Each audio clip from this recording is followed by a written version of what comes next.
Ulat mula naman sa ating CMN, roving reporter sa Mindanao. CNN Live Nation. Willie Boy Ramos, magandang araw sa iyo.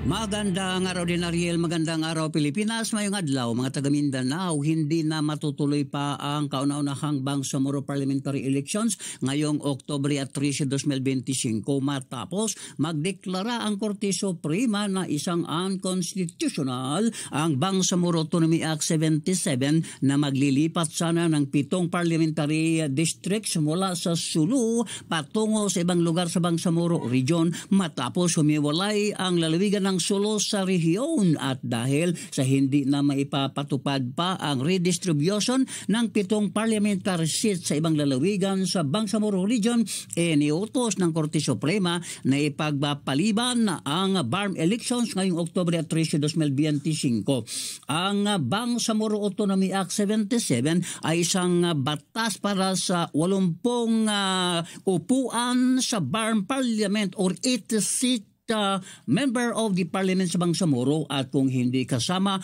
o isasama ang 7 parliamentary seats magiging 73 na lamang at lumabag na nga ito sa original na 80 seats sa member of the parliament.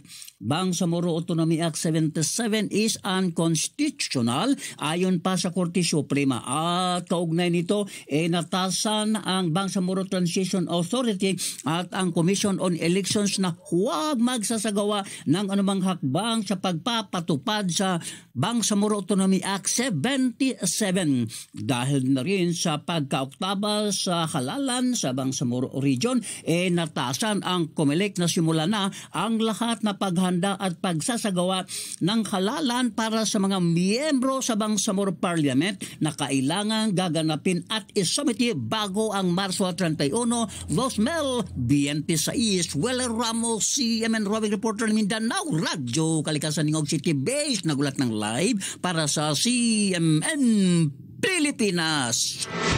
CNN Live Nationwide. Maraming salamat Willie Boy Ramos, ang ating CMN roving reporter sa Mindanao.